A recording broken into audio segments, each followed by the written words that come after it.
Hi, I'm Brittany Ashley, your host of Breaking Norms, Building Dreams, your guide through this transformative journey in both business and life. This is your place crafted for dreamers, doers, or anyone who has been told they can't. Get ready as we challenge those narratives together.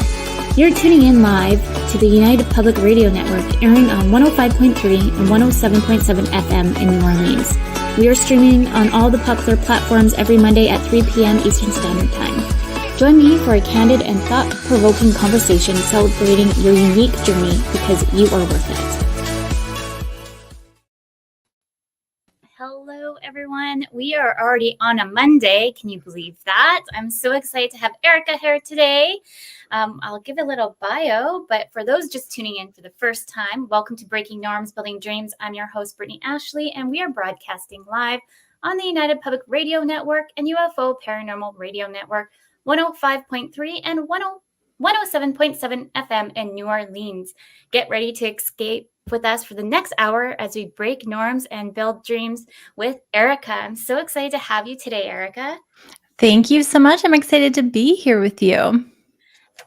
So speakers, listeners, all the people listening to us today, if you don't know who Erica is a CEO and founder of Momwell, is a registered psychotherapist specialized in maternal mental health. As a mother of 3 boys, she has personally navigated the challenges of motherhood, including postpartum depression. She is the founder of Momwell to provide specialized mom-centered mental health support. An award-winning publicist, author, Erica has been featured in Times Magazine, US Today, and so much more. She's an advocate for inclusive, accessible maternal health and redefines motherhood expectations. I'm just so excited to have you here because one of the reasons why I started my business was to help moms work from home. So when I came across your platform, I feel like a big brother, like just watching you. I'm just so excited. Yeah, it's evolved a lot over the years. I always kind of joke that I did not go to school to become a therapist, to found a company and have a creative platform. And sometimes it's so strange how we find ourselves in these places. But yeah, we're doing some exciting things. You are doing so many exciting things. Maybe you can just share a little bit about your journey. And I know I did a quick bio on you, but I love to hear more from you than the bio. Yeah. Well, I started just as a therapist. I was working in children and family practice, kind of just navigating my way after graduating, trying to figure out is this what life is now that school is done, and do I continue school? And I feel like, especially as millennial women, we've been told go for your dreams and shatter all these glass ceilings and trying to process that. And then I became pregnant with my first son, and I had 3 boys in the span of 3.5 years. Oh, And wow. I was just thrown into the deep end, I feel like. Yeah. And I went through my own postpartum depression and anxiety throughout that time that really kind of came to a head after my third was born and my third postpartum, 8 to 12 weeks postpartum. And I talk about my story really candidly, about how I got to this place where I just realized that I was not okay. I was not myself. I was ragey. I was irritable. I was anxious. From the time I opened my eyes in the morning, I was already at capacity. And any little thing that happened was such a disruption for me. I had such a hard time coping with it. And then I got some help, got some treatment, went on medication, tried to process all that was happening. And ultimately, that led me to niching down in maternal mental health and specializing in this field. I didn't even know that maternal mental health was a thing. I was a therapist. I didn't know that this was something like a high risk time for women and families. I didn't know how symptoms show up and what this really looks like, sort of tangibly and practically for people. And as I was unpacking that, my own journey for myself and learning and specializing, I started an Instagram page just to help others, educate them and support them in their adjustment. And that really just kind of organically grew and took off, and has developed into a maternal mental health platform now at this point, where we offer services across most of the US and Canada. I love that so much.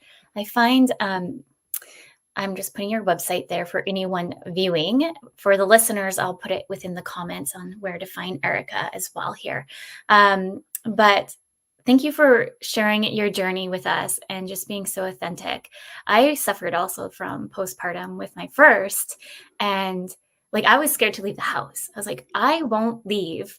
I'm fine. And everyone's like, well, why don't you want to leave the house? I'm like, well, first off, giving me a kid for my first time ever, and you're expecting me to go do all these things. I'm just like horrified. So I didn't actually really understand or realize that I was suffering from postpartum until I started talking to the mental health nurses at the society here in Victoria, and they're like, "Oh, you're showing signs of postpartum, and maybe we can dig into that a little bit Yeah. of the moms or even partners listening, because it's important, I think, too, not just as a mom, but a partner to understand and see those signs too. Yeah. So we've got postpartum depression, which I think is more commonly talked about, but still often confused with like baby blues. And when does it become depression? When is it just, hormone fluctuations? And there's a lot of parsing apart there.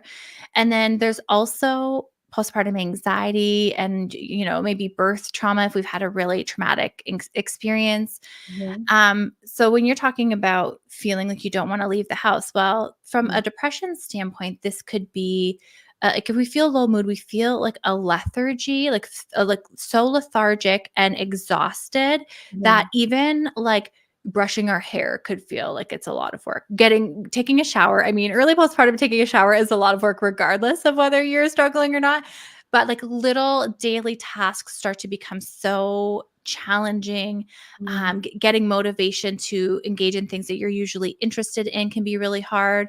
But then on the flip side of that, there's also postpartum anxiety, where I've worked with a lot of moms who are fearful to leave the house because, it was COVID and there's germs and there's like even daily things that are normal that we navigate every day as, individuals feel like threats now that we mhm. have a child that we are caring for. Like a stroller walk on a busy street can feel like a threat if we're really struggling with intrusive thoughts or anxiety.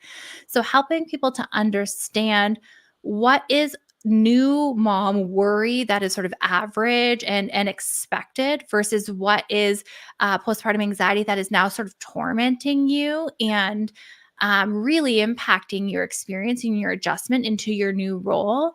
And the same with baby blues versus postpartum depression. And when do we seek help or how do we navigate these feelings? And it's often so muddled up. I was in it as a clinician and couldn't even see it for myself. Yeah. Do you maybe want to define a little bit more there for everyone listening of the blues part? Because I've heard of that too. So Mhm. I was just kind of told like this is what you have, and I didn't even think about looking more into it. I was just like, sure, okay, I'll come to like our, I don't know what they call it, like the circle for moms. Um, this is right before COVID, and then Mm. into COVID. Yeah. So I watch like a lot of reality TV, and I was just recently watching. Is it The Valley, the spinoff of Vanderpump Rules? And they were talking really openly about baby blues and postpartum depression in this series. And baby blues often gets used to sort of maybe minimize or define or dismiss really kind of roller coaster emotions postpartum. But what I will say about baby blues is they are tethered to your hormone fluctuations, particularly after birth when our body's kind of recalibrating. And they last at most 2 to 3 weeks postpartum. Mm, So if you are like weepy, you can have like, crying spells and things like that, but you also have a baseline of sort of like normalcy or like to you what feels normal to you. Like you have moments of joy, you feel like your mood is relatively consistent, but you might have moments of sadness and weepiness. Whereas with postpartum depression, it is more of an undercurrent that still will come out maybe in weepiness or in irritability or postpartum rage and anger. It can have a lot of expressions, but it's not situational and isolated. It kind of just is this undercurrent in the background that impacts how we are feeling day to day. Mhm. And a lot of us want to white knuckle it or try and sleep and try to do some things to see if it helps it to get better. Mhm. But when with a true postpartum depression, we'll usually see that it's kind of persistent beyond a good night's sleep, and it's usually when kids start to sleep, babies start to sleep through the night, that parents will start to realize, like whether it's partner or mom, oh wait, maybe there is something more going on here because I'm sleeping. Some of my needs are starting to be met now, and I still can't pull myself out of this funk that I'm in. Yeah. Yeah. Thank you for sharing that. Feels like a whirlwind after they're like past the baby stage. Mhm. You had three like right after each other, and like two, like we waited a little bit. Um, I think also too, like I wanted to wait a bit for my mental health because I just felt like I was feeling a bit disconnected. I didn't understand what was going on. And also too, like first time having like I was the kind of kid that would babysit dogs. Mhm. Like, I found the loophole. I'm gonna babysit dogs and kids because pet owners seem to pay a little bit more for, the dogs, and so I end up like, I started on that journey of, like, babysitting, but I just was like, "You know what? I feel more comfortable with dogs," and so I end up going that way. So me seeing myself as a mom, like, I never really thought about it until it happened, I guess, and it's like, "Oh, it's happening. Mhm. Let's do this thing." And then it's, like, the pressures too, not just postpartum, but just, like, society as, like, what does the perfect mom look like? Um, Maybe you have some insight on that because I was actually just reading a bit of your guys's report that you did not too long ago, I believe, about the digital space and how it Mm. affects moms. I started reading into it like later, like yesterday, and I was like, oh, I need to like go do work. But I felt like some of it was so interesting because I really think we get told a lot in the online space sometimes that we don't know the true things of how to feel sometimes. Mhm. Yeah, it is really challenging, I think, to enter into motherhood in this era where we are exposed to so many sort of ways or approaches of other people. Like if you think about my mom who didn't have social media, she would go to a play group or a mom group and be exposed to maybe the 8 or 10 people and how they parented in that group Mhm. versus we get to see everything, like I mean the highlight reel. We don't get to see everything, but we get to see a very curated version of many different approaches to parenting. Mm, And a lot of this societal messaging comes with a lot of pressure and expectations. And we have this often like romanticized ideal when we step into motherhood for the first time that, oh, I'm going to be this way and it's going to be like this. And I'm going to approach, my child like that. And we set all these expectations for ourselves or have internalized them from society's mhm. expectations. And then we step into the role and it is nothing like what we expected it to be. Yeah. And as a matter of fact, the further the gap between what we expect and Mhm. the reality of the role often predicts the level of distress and dissatisfaction we can feel. Yes. So if we don't understand or know or have been around a lot of kids, like I had not been around babies and didn't really have a realistic sense of the sleep deprivation or how to prepare and have a postpartum plan or any of those things. Mm, And so as we have this gap in reality and expectations, then there's a lot of distress and pain and confused emotions that come with that. But one of the things that I've seen that happens that's maybe the most detrimental of it all is that we often look around as mothers and see that everybody else appears to have this under control.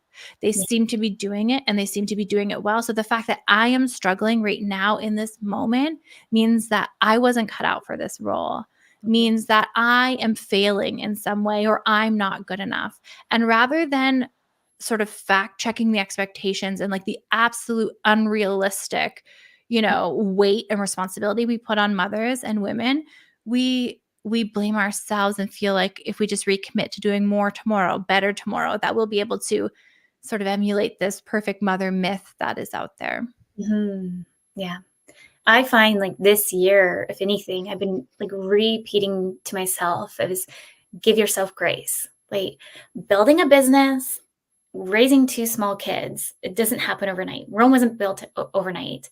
So why are you putting so much extra pressure on yourself to have these targets over here, making the perfect lunch, whatever that is, and just like putting so much more on you than you really need? And I feel like with social media too, like yes, you're seeing all the pretty stuff on the forefront, but you never know what's really happening behind the scenes.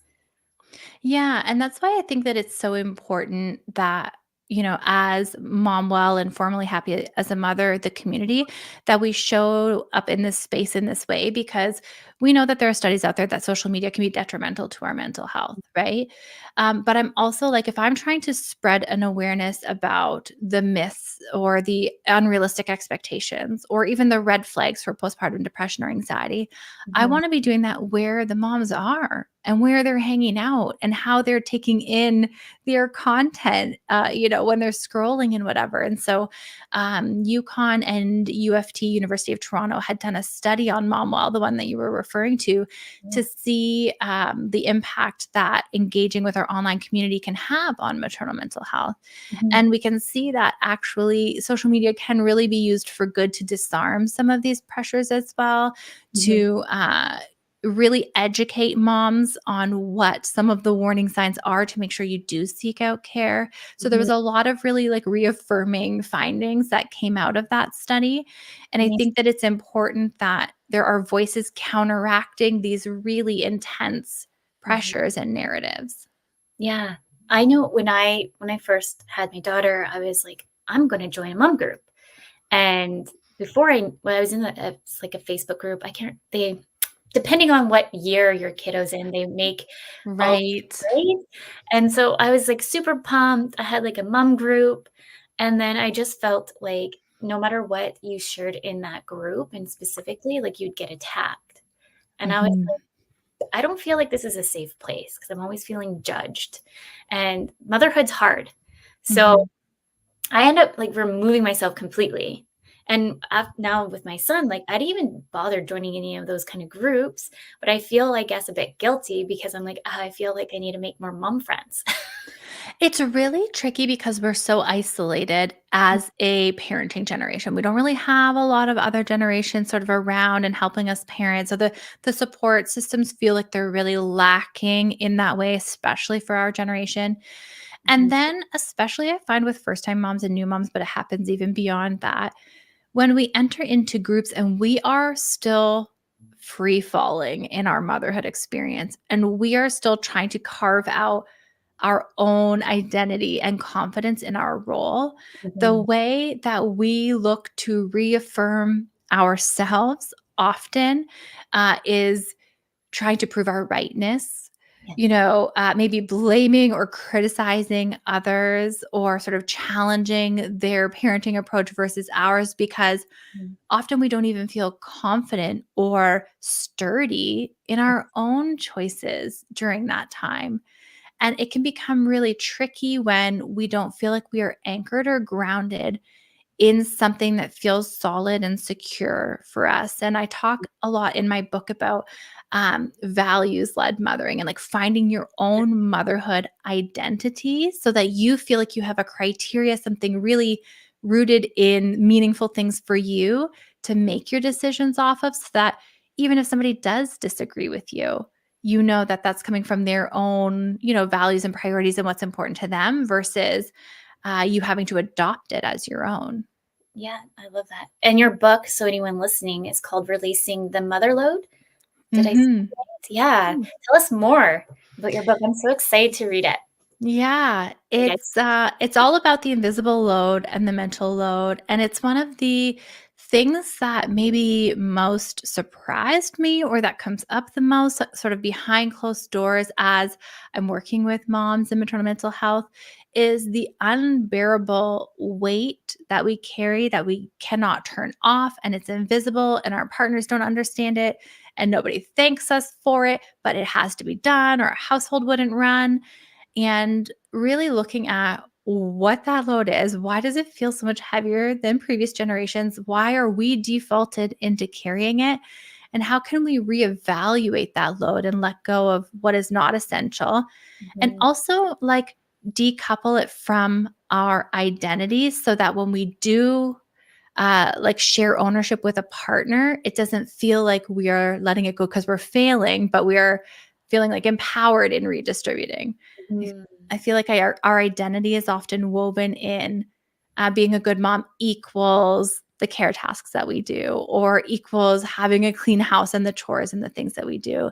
And if we are measuring our performance and our role based on those things, it will be very difficult to share ownership over them or to let them go because we think we should be doing them and doing them well. Yeah. And I'm excited to dig more into your book. I really am. I feel that there's a lot that you put in there that I can't wait to dig in more deeper and just to like self-reflect too. But you're talking about your values as motherhood as a mom, I bet, and finding your inner values. And I feel like when we're kind of thrown into it, if it's your first kid, you kind of forget a bit about your values because you're just in survival mode. It's like, I got this, or like breastfeeding. I was like, I will not breastfeed, and then I was like, I'll try. And then with my daughter, it was difficult. And then with my son, it was even more difficult. We think that maybe he had latch issues, where he was a true COVID baby during COVID, and so that meant that extra support there with um, the wives that we were working with, the motherhood wives. Um, they just kind of was like, here's your kiddo, all is good, goodbye. And then I would Mhm. call them. So I didn't have a doctor. And I would call them like, okay, yeah, we were good for the first few weeks. He was eating, but all of a sudden he's like not eating. And so I was just kind of in that spiral again. And I think I wasn't even fully like let go of like the depression before. So it's just kind of like on top of everything else. So yeah, I'm excited to kind of read more of the book and understanding too, like what you're saying there is finding values that are aligned with you, because you kind of get kind of noise. There's so much noise in the world today. And so sometimes we forget what our true values are. And I work with this on just clients on building a business. Like, what's your brand? What's your values? But I love that you take this intake for motherhood because I never even thought of that. Well, yeah, and I think that we can really attach ourselves to different types of mothering and different labels and groups, like you said, Mhm. like the breast is best versus combo feeding versus formula feeding. And if we're carrying any kind of perfectionism into motherhood around something like feeding, the breast is best messaging has gone really far. And I just actually did an interview and an episode on my podcast where the rates of underfeeding and dehydration in infants has increased significantly since the breast is best campaign has really taken hold. And it's actually incredibly dangerous to have an underfed newborn baby. So there are all of these things that get taken to extremes, Mhm. and it's really hard as a first time parent to find any kind of sturdy ground to stand on, right? For sure, when we are sleep deprived, early postpartum, we're not thinking about our values being our criteria by which we make decisions. But I think that now, like looking back, for example, I really held on to perfectionism and wanting to do everything right. And now, as a value, I actually really value flexibility, especially as new data presents itself or new information presents itself or the situation changes.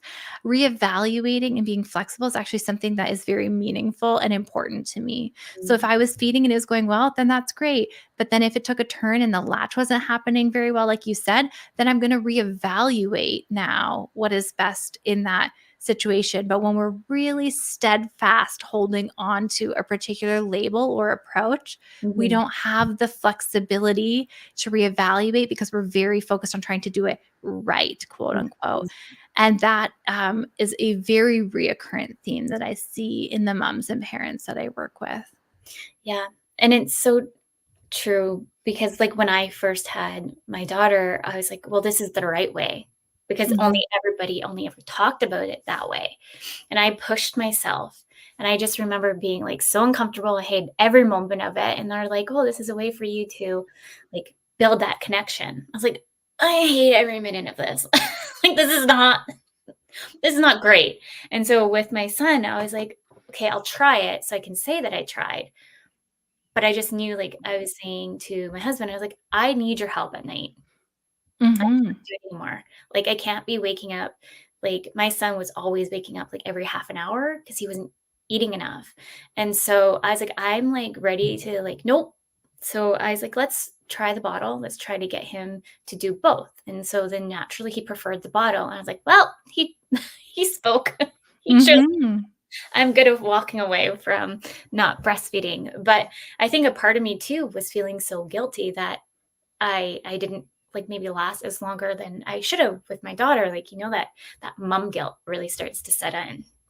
And there's a lot of grief. Yeah. Like, you wouldn't believe the amount of people that I've spoken to where their children are, like, school age and they're, like, well beyond postpartum, and they still break down in absolute grief and guilt that they didn't get the breastfeeding journey that they wanted. Mhm. And that speaks to a couple of things for me. One, the enormous pressure that the one singular approach sort of messaging that we've got puts on women and mothers. And there's a lot of misinformation here about that every woman can produce breast milk when actually the rates are like 1 in 5 to 1 in 7 women don't produce enough milk to actually feed and sustain their baby. Like there's a lot here, just even based on like the data. Yeah. And then also feeding represents a few other things to us. It's like measuring our worth and our performance in our role, how good of a job we're doing. It's often presented to us as the way to form a secure bond with our child, which is just fundamentally not based on any kind of science or research. Mhm. So feeding becomes a very emotionally charged and loaded conversation because it represents so many different things, especially as we're trying to establish ourselves in our new role. 100%. I feel too like it really, like, I think hit me harder when I was at the hospital, because Mhm. a nurse would not let you go unless you showed that you can latch, or, like, it was just like, I remember she was not the nicest, like, I was like, "That's Yeah, and well, so." and a lot of hospitals have, like, breast is best sort of, like, mandates and things. There's a really great foundation called Fed is Best, Yeah. led by a physician, an emergency doctor, that is doing incredible work that has a lot of fact checking and myth busting information in this category because um, I felt that too, and I actually have clients who come to me who have, like, had double mastectomies because 'cause they've had breast cancer and still feel like they should be breastfeeding their child. Like, it just goes so deep, the pressure that women feel, Mhm. and it's to feed your baby and to make sure that they are not underfed and that they are getting the nutrients they need is the goal. Like, that is the primary goal. How that happens, as long as it is safe and, we're not, like, supplementing things that are not formula and are not, like, safe. As long as we're doing that in a safe way, like, that's all that matters for our babies. 100%. And I feel like it's taken me some time to kinda, I guess, I don't wanna say accept the concept, but more or less, like, give myself, like, that, like, it's okay, like, it's time to move on. You've done what you could do. They're healthy, and let's go to the next stages in life because now we're on the school stages. Yeah, I think acceptance is a good word for it, to not sort of beat ourselves up over or, be self-critical or shame ourselves. Why couldn't you just, or if you had just done this, like Yeah. finding some acceptance to say, like, listen, either he wasn't latching or I was underproducing or like whatever that is, and like giving ourselves some grace or speaking to ourselves the way we would speak to a friend of ours who was struggling um, is exactly it, and getting to that place. And sometimes it takes some processing and it's harder for some more than others. And But hopefully we can get to that place where we can find some peace with how our feeding journey went. Yes, 100%. We're already midway. Can you believe Oh it? my goodness. Welcome to Breaking Norms, Building Dreams, and we're live on the United Public Radio Network and UFO Paranormal Radio Network 105.3 and 107.7 FM in New Orleans. I know we have some listeners, so if anyone wants to pop in some questions, you're welcome to, because I can see you. But yeah, like it just opens up, like the more, like we're done after 2. I don't know if I could do 3. We have neighbors across the street and they have 3. And I'm just like, I don't know. Like, I feel like I'd be one outnumbered. It was a big shift for me and us personally. Like I felt like it was exponentially more children than 2, but not everybody reports that feeling. I think it's just that we were already kind of feeling at capacity. So it kind of threw us off kilter a bit. But yeah, it's a lot of kids, it feels like. But the one thing that I love, because I was an only child, so I actually always thought if I ever had kids down the road after meeting my husband, I was like, oh, I would want three boys. And when I had my daughter, I was like, well, maybe we'll nix the third. We'll try for 2. Yeah. Sibling love. I just love it so much. Them growing up together means the world. Yeah. Well, and that's another thing that I think a lot of us carry into parenthood is sort of an idealized family. So we like have an idealized version of ourselves in our role, like what a good mom is, quote unquote. But then we Mhm. also have these expectations of how many children we might have, what genders they might be. And I work with a lot of clients on grief around whether they can have another child or not, or their partner has changed their mind, or in a traumatic birth, they lost the ability to grow their family, or all kinds of situations that play out that change or alter what that idealized version of our family might look like. Or like you said, you got two kids deep and we're like, I think that this is it for us, right? And being able to process that and come to terms with that. The decision about whether to add a baby to the family or not, I know that sometimes that is not always a choice that we still have. And that's, I just want to acknowledge that. But deciding whether or not to expand your family is probably one of the most common conversations that comes up on my platform, which Mm. is shocking because we think we know, and then things change and life changes. Our capacity is not what we thought it might be. There's just a lot to factor in there. Yeah, and I still think we're still in that society too of, oh, are you guys been together for how long now? Are you going to get engaged? Or when are you getting married? Oh, you're married now. When's the kids coming? Oh, you have one kid. What about the other? It's like never stop. Yeah. And all of this line of questioning for mothers and women in particular is all anchored in children and family, right? Mhm. Like it's all like, oh, your kids are getting older. With me, I always get asked, oh, are you going to try for a fourth? Are you going to have the girl? Or if you start to get some capacity and the kids are all in school, it's almost like, I don't know, we fill that space with more child related activities or expanding our family. And I'm like, we are allowed to exist and want things for ourselves and to desire things for ourselves outside of our role as well. And that is okay. Yeah. Um, I don't, this is Terry's comment. The natural order of life in the family, children. Maybe you can expand more on that. Yeah, I don't know. Um, Comments there, Terry? Maybe you can expand a little bit more what you're saying there.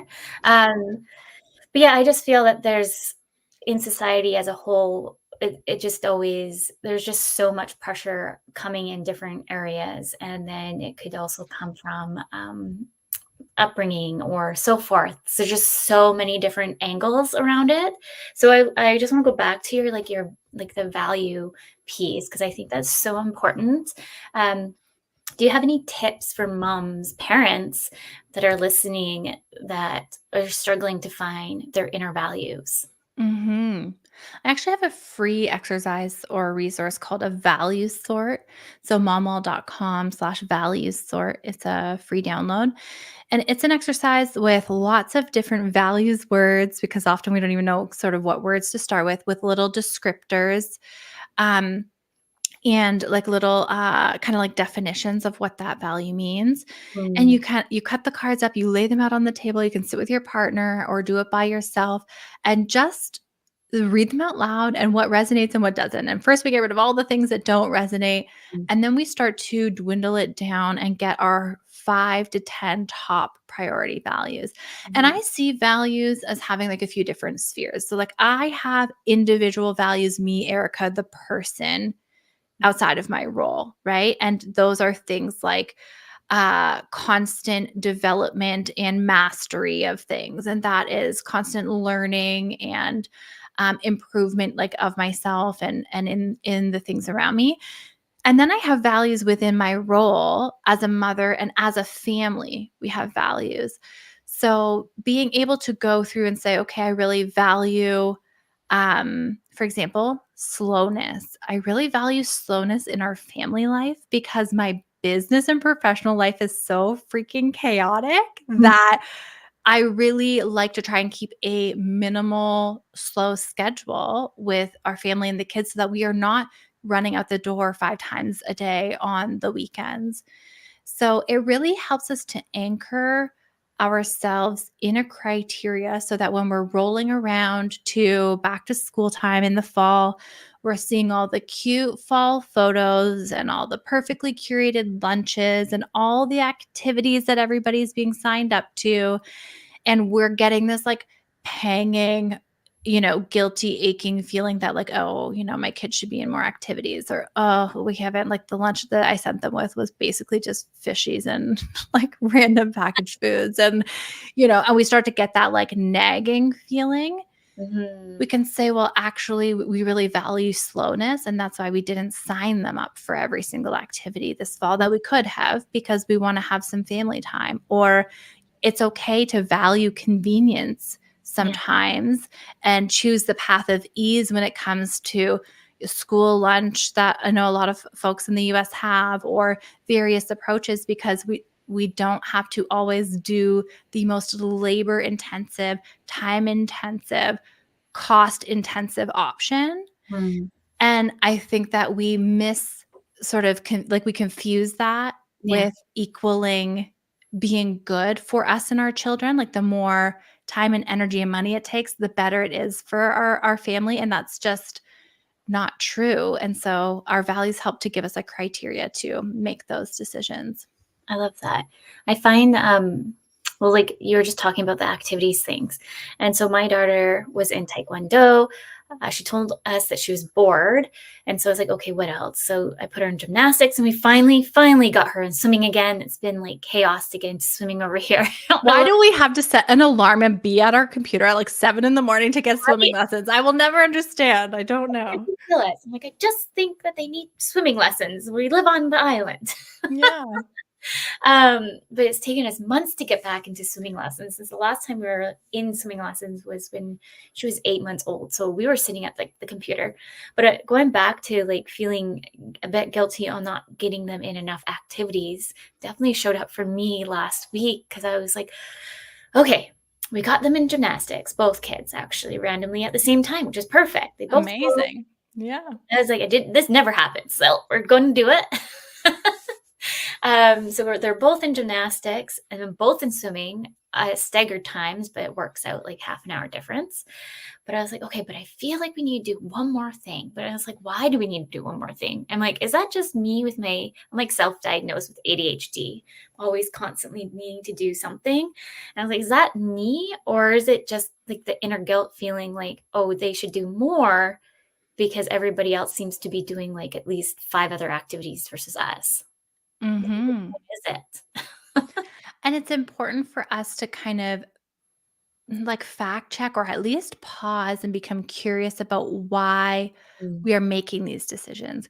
Are we making them out of guilt, I think that a guilt-driven decision is a reason to pause. Like, there's a red flag there. If we are making a decision out of guilt, out of shame, out of our own trauma and upbringing, Mhm. the decision might still be right, but I think it deserves a curious look into why that's our knee-jerk reaction first, and Yeah. then making a conscious decision from there on. And a lot of times, especially in my early motherhood, I was I feel like accepting these external pressures and trying to prove or show that I, was good in this role, or that I could do this, or that I was right. And I'm like, to who and why? And I'm the one here suffering so significantly, Mhm. especially my mental health, just eroding, trying to prove this, right? So it really does wear us down and have a lasting impact when we try to rise to every occasion, even if they are not sort of most helpful or best Mhm. for us and our family. Yeah. And thinking more about what I was just saying, like, I think part of me is just, I think because I was the only child, I was like in every different activity there was. Like I was in piano, I was in soccer, I was like anything and everything I was in. And so, like, is it just because I'm thinking of all the different activities that I have done throughout my past life that they also need to do all those too? Yeah. Well, it's actually really interesting. So, we're living and mothering in the era of what's called intensive mothering. The norms of this intensive mothering and the beliefs and myths of it tell us that we are best biologically suited to care for our children, that motherhood should be labor intensive, all consuming, that we should put our children and our family's needs above and beyond our own, and that we should be satisfied in our role and not really long for anything else outside of that. And Mhm. when we have this expectation, what actually research has shown, the more people fall into this like intensive mothering belief category, often the more scheduled they are, because they feel that they have to spend so much time with their children, but it's far too exhausting to spend every second with your children, that Yeah. they put them in a lot of organized activities in order to sort of like sidestep the guilt for like feeling the need to be on and focused on them all the time. Does that Mhm. make sense what I'm saying? Are you tracking with Yeah. me? Yeah. And so we feel enormous pressure to be there every waking second of the day, and sometimes curating activities is one way we can get a break from that, because we feel that pressure so significantly. Yeah. So intensive mothering and the pressure to be zoomed in on our children and have them be our primary focus 24/7 also really plays a role here. Mhm. I actually have it, like, I know I told you I had questions written down, but, like, I only have that noted and circled to bring up intensive mothering. Yeah. I'm happy you brought that up. No, I do, yeah. It just makes you think so much more. I'm like, "Hmm, well." Yeah, like what decisions have been my own versus what do I feel like I should do to be a good mom? Mhm. And I unpack this in the book a lot. Like we feel that in order to give our children a healthy and, good and secure childhood, that we need to be the Easter bunny and the tooth fairy and all of these things that have been taken to such extremes now, Yeah. that we measure our performance by. We think that this is what makes us good, quote unquote, but Mhm. it's not based in any kind of research that tells us about what it means to raise thriving, healthy, secure children. Like whether they had a tooth fairy or not is just not making it into the Yeah. research in terms of the criteria, right? But this is sort of what is modeled for us, and this is what we perceive as being good in our role. Yeah. What actually came up for me was thinking about birthdays. And, like, how, like, you look on TikTok and, like, there's all these big fancy birthdays, like, even for, like, the first birthday. Like, I know with my daughter, I think I went what like, crazy. I probably went way out. I'm like, "I'm gonna make all these things, do," and then my son's birthday came around, I was like, "No." It's like, not that I love you any less, it's I've put so much pressure on myself thinking that that is considered, like, being, like, the perfect mom and doing, like, all of these, like, I love to do crafts, so I felt like I had to go over the top and Mhm. all these things, and then looking back and I'm like, "Why did I do that. I was like exhausted, not enough sleep, but I still pushed myself to do this big birthday thing. And then I don't know, maybe it was part of like social media, maybe affecting me a little bit there. I'm not sure. Yeah, I think that it's a bit of a mixture of things, and I will say, like, I am not, like I did not make it out of this pressure, like, I took this is partially what led to my breakdown turn breakthrough that I talk about so openly was I took on all of these expectations hook, line, and sinker, you know? So I'm not talking about it from, like, an outward view in, like, I lived this and I felt it so strongly as well. And I think that it is when we don't know our own definition for what it means to be a good mom, and we've not really given that thought. And understandably, in the postpartum, it's chaotic, and we that's not the first place we go to. But when we don't actually intentionally carve that out, what happens is we try to emulate and step up into every sort of little expectation we think equals good motherhood, and we're going in a million different directions with no real bullseye, with no real plan, with no real goals or measurable outcomes or like any kind of focus, and we can't possibly please everyone and do all the things right. So carving out what it means to be a good mom for us, like for me personally, it is being able to allow my children to have their feelings and validate them, and allow a safe space for them to express them and talk about them, and to be there for them consistently as a safe, dependable space, Mhm, attuning to them and noticing if they're not quite okay and if something is wrong, and making space to talk about it. mhm, Being a good mom to me also means taking care of myself so that I have the capacity to show up for them, because before I did that, I was so irritable and cranky and ragey that I wasn't showing up for me or for them. Like it wasn't healthy for anybody.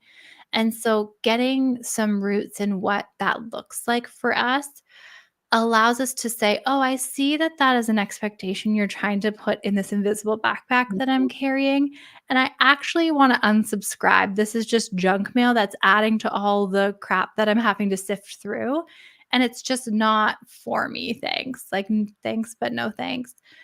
And it's not because we're not good enough, it's not because we're failing, it's not because we can't do it, but mhm, there's something to being able to say, "I could do that, but I'm actually choosing not to." That is really empowering and allows us to show up in our role differently for ourselves. mhm. Yeah, I yeah. It's all about, like we were talking about, values and boundaries, and I feel like having that inner reflection too and giving yourself that moment to be like, "You know what? I'm not showing up the way that I want to be showing up, so how can I, fix this? Because I want to be able to be there, I want to be present." Um, I know one of your, shows that I was listening to, I can't remember the topic that I was listening to, but you were talking about, parenthood and how partners they can show up too and do dishes and or all these other things in between versus just us. Maybe you want to talk a little bit more on that because I do believe, like my husband and I, we share. He does the cooking. I know, but nowadays it's like, well, you should be doing the cooking. It's like, no, I don't choose to because I prefer to clean. That's my outlet. I find it Mm. helps me release the day a little bit. Sometimes I prefer the cleaning because I have my own way of cleaning. Yeah, well, it's really interesting in doing the research for releasing the mother load. I did not really expect to find gender norms at the root of how things are often divided in the home. But Mhm, research has time and time again shown that when there is a husband and a wife in a home parenting situation, that the woman will auto assume slash be auto defaulted into caregiving and domestic roles. Now, there was possibly a time when this worked. Back like in 1950, 25-ish percent of mothers worked outside of the home.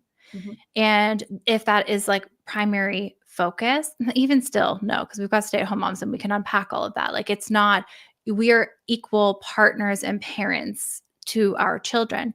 Now we have 86, 87% of mothers working outside of the home. So what has happened is women and mothers have been expected to branch out of the gender norm and take on expectations of providing for the family, working outside of the home, while the gender assumptions and norms have not shifted in such a degree in the other direction where partners are expected to take on the care work and the domestic labor in Mhm. like in a proportionate amount. So we've got women who go to work full time, come home, start the second shift of all the caregiving and all of the housework and all of the labor. And there's a lot of, well, we're doing a lot better than previous generations and partners do more. And they do, but we're not just talking about helping, we're talking about ownership and equal Mm. responsibility in the functioning of the household as it pertains to children and domestic tasks. So it's a big can of worms to open, but it is so important. And one of the things that comes up in therapy most often is, how do I help my partner see the invisible load that I'm carrying? How can we redistribute some of this? How can they see it as a priority or something that they should be carrying and taking part in?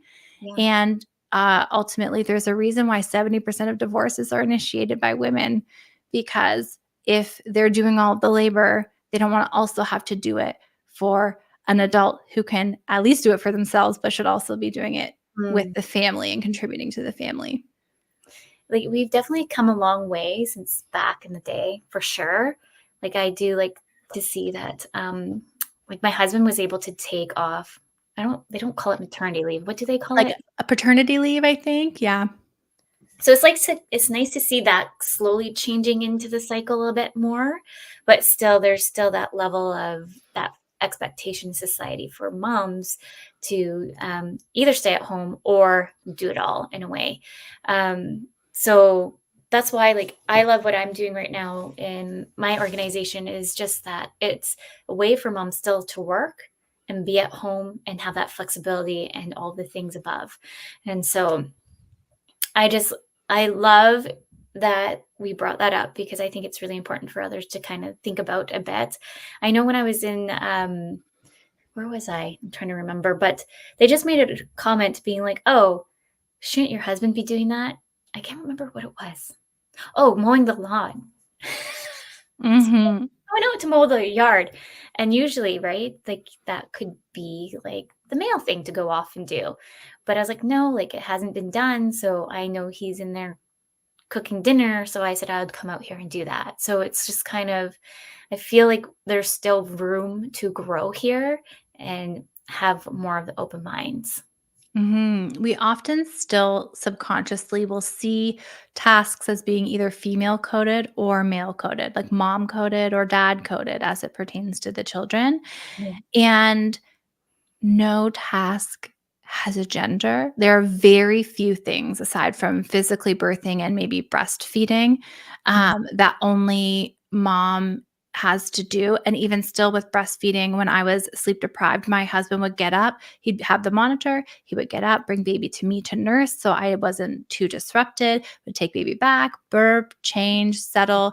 And so even then was very involved in the feeding process, even though I was the one feeding. So these Mm. tasks in the home, whether they are physical or they are the invisible inventory monitoring sort of pieces, are not gendered. And our partners are capable of doing this work because often they exercise these skills in their workplace environments. It's just that they've never been sort of required to sort of see them and monitor them in the way that we are.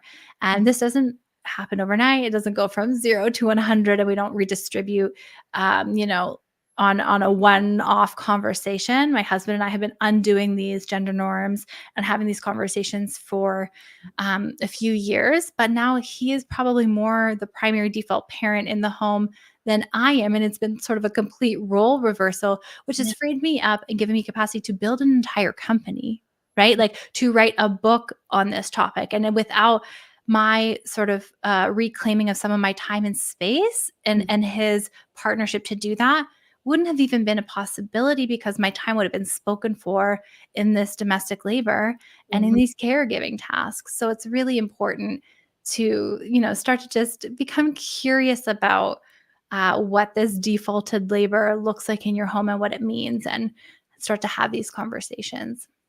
Absolutely. We're almost at time. What is next for Momwell, or what's your future goals? Oh gosh. Well, I've got lots of goals in lots of different areas, but for Momwell, the maternal mental health platform, right now, we are focused on expanding the states and provinces that we are offering specialized maternal mental health care, psychotherapy in. So we're in 15 states, we are in several provinces, and we are focused on being accessible and lowering barriers. So we're getting in network with insurance companies in the states so that people can easily engage with our services. So that's a big piece of what we're working on right now. Working on another proposal for another book on anger and rage in motherhood. Nice. Yeah, lots of big things on the horizon, but ultimately, the mission has always been that people would be well equipped with understanding that this is a high risk time, and why and how to make plans and do things to set ourselves up for a as smooth as it could possibly be, or healthy transition into parenthood. So we've got lots of different resources and ways to support families in doing that. Amazing. I'm so excited to see the new book and then finish reading the other book. I'm a slow reader, but I'll get through it. Yeah. But thank you so much, Erica, for coming on today. I absolutely enjoyed having you. For those just listening or just turning off, thank you so much for coming in to Breaking Norms, Building Dreams. Next week, we have a surprise guest. Just want to finalize some things, and I'll announce that sooner than later. But with that, everyone, remember your journey is unique and your worth is unquestionable. Thank you. Thanks.